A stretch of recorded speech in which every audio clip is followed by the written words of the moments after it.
This is Humble Venture Group's application. The title is 798% ROI and 181% revenue growth using Humble Venture Group's Google Cloud algorithm. Let me start off with a quote from our client. It reads, "Partnering with Humble Venture Group has positively challenged our e-commerce strategy. Their custom Google Cloud algorithm significantly helped us outperform our other markets in both revenue and ROAS." Let's start with the challenge. So the client is an expanding apparel retailer. They operate in 4 markets and they were facing some structural inefficiencies in their digital advertising strategies, mainly inside Google Ads. The ads account was completely over consolidated. They were running basically one campaign for each individual market, and all of this was under one account. This was leading to a lot of wasted ad spend, inefficiency, lack of being flexible and playing around with how can we make sure we're allocating budget to the right SKUs based on things like the size availability, the ones that are selling out quickly, the ones that are actually moving quite slowly and not selling out so fast. So once we knew this, we started to identify the key pain points for the client, which was basically the lack of segmentation. As I mentioned, one campaign for each market, all under one big account. They failed to differentiate between high-performing and underperforming SKUs, creating missed opportunities. Google is recommending consolidation as one of the most important things, and while that might be the case, it's not always the case. And this is one of those times where we knew there was more to fetch than just what they were getting. Another pain point was the ad spend misallocation. Their best selling SKUs or sizes amongst the SKUs, they could sell out quite fast. That's super good, but it might also mean that it's taking away some of the ad budget from these other SKUs, which are not getting any love from Google's bidding algorithm. Sometimes Google just doesn't really understand that X size is sold out of this particular SKU, and it just kind of keeps pushing it because historically it's been a great product. But realistically, things have changed when that happens. When your top selling sizes are out in your top selling SKUs, conversion rate's just not going to be there. Sometimes it might take days for Google to realize, oh, actually this is performing worse. And sometimes even if an item is out of stock, it might take Google several hours to receive that information. Now, before we came into the picture, the client was growing, but, and this is a big but, there was unsustainable efficiencies within their current marketing spend. So when we look before we came in, which was December 2024, if we look at August to October of last year, the client was growing at 77% year over year. Sounds great, but there was a pretty big problem. The ad spend was growing 156% year over year. So it was basically doubling in growth versus their revenue growth. This led to their ROAS dropping 31% year over year. And this creates a long-term issue that could spread even deeper due to the cost of acquisition of transactions becoming way too expensive. Which leads me to the next point, scalability issues. Retailer, they needed something agile, something data-driven, something future-proof. They were growing at a great pace, which is amazing, but we didn't want them to choke themselves out with their own growth. So they needed a new foundation. And that's where Humble Venture Group comes into the picture. We wanted to give them a solution, a data-driven precision marketing strategy. So to solve these challenges, we engineered a custom-built Google Cloud solution that integrated the warehouse and the business intelligence data into Google Ads. We did this by creating a Google Cloud data warehouse together with the client, which allowed us to then create real-time optimization based on things like stock, sales velocity, size availability, and the expected demand of products. This allowed us for real-time optimization inside Google Ads. But before we could implement all of these solutions, we had to start from the bottom up. We had to segment out all of the markets because they all behave differently. In one market, you might not have the same bestseller as in another market, and that's important to take into account. We restructured how they manage their accounts at the moment,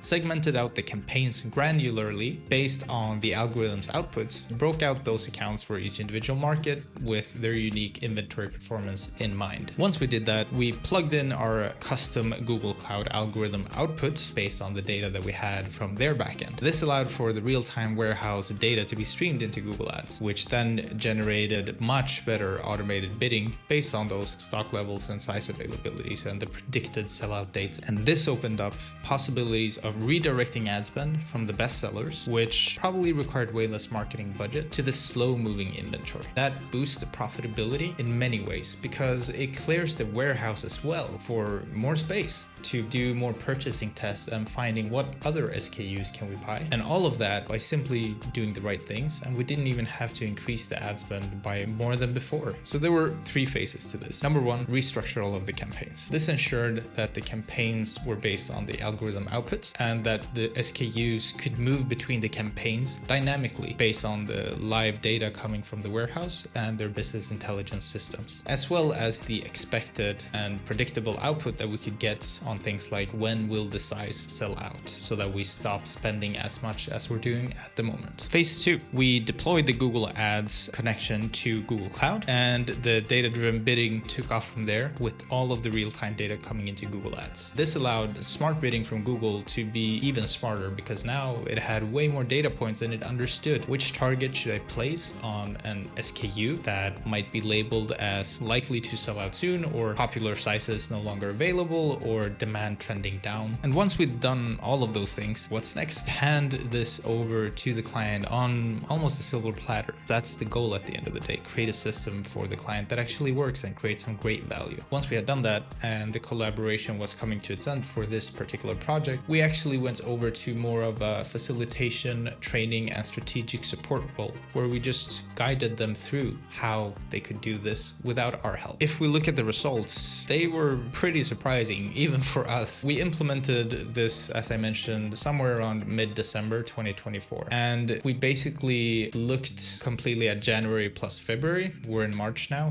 But yeah, we looked at January and February year over year, and we compared it to non-peak. So we didn't want to include things like Black Week. That would be completely insane and unfair. So what we looked at was August to October 2024, year over year, when we weren't involved with the client at all, and we were outside of the peak season of November plus December. So as I mentioned, they have 4 markets that they're running. At the moment, one of those markets is without a doubt the biggest one of those markets. So I'll share the 4 markets holistically, and then I'll share the primary market, as I call it, when it comes to the results. So for the 4 markets, what we saw was 88% revenue growth year over year. But here's the big but, the ad spend was only growing at 57% year over year now. Before we came in, the ad spend was growing at 156% year over year. This means we basically dragged them down 100% while maintaining an even higher ROI than what they were getting before from their marketing dollars. And this led to 112% higher conversion rate growth year over year. Before we came in, the growth of conversion rate was 2.4%.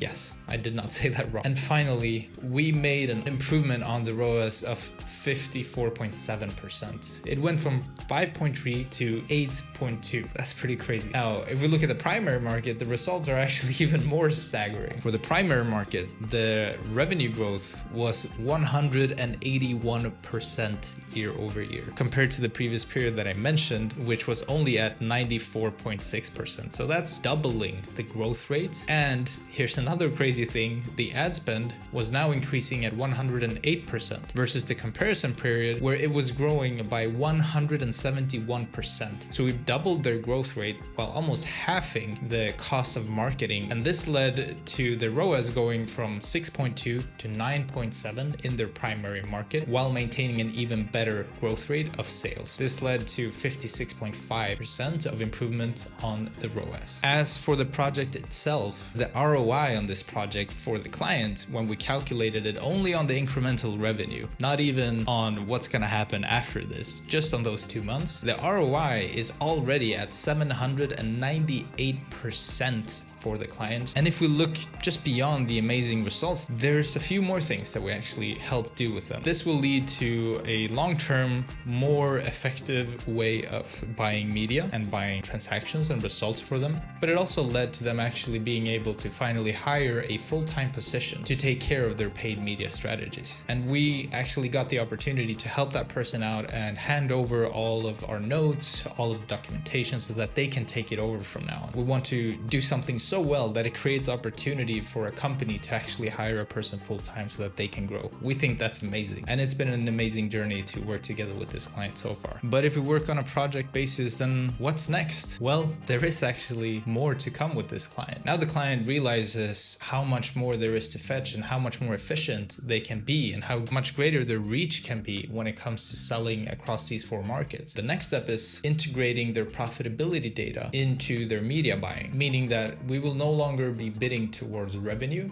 We will actually be bidding towards profit for each individual transaction. And that's going to be a game changer. And that's where we had to get the CFO involved. Well, this is music to his ears, as you could imagine. And beyond just Google, now the client is also interested in what other data-driven projects can we actually apply to the other paid media channels, such as Meta and TikTok. And again, this is a discussion that we've now picked up with the client thanks to the amazing results from this. And we believe there's actually even more to fetch outside of just the lower funnel. If we go towards mid and upper funnel, there's so much more to do with them. Why do we believe this project stands out outside of just the amazing results? We actually think that we've solved something super crucial for the entire industry of e-commerce, especially the ones that have a large SKU inventory that is affected by seasonality and by sizes. It's very few e-commerce brands that can actually do these type of integrations on their own, and the talent that can implement it is even less. So we actually believe that by spreading the word that this is actually possible, we might create new standards for the industry to follow. And we hope that this doesn't have to be an amazing case, but simply something that is obvious thing to always be doing. Unlike traditional agencies, we really pride ourselves in building our own proprietary solutions, not just campaign strategies, but tech-powered growth engines that extend deep into the organization that we can build together with C-level and key stakeholders that really impact that P&L at the end of the year. And hey, 798% ROI in just 2 months,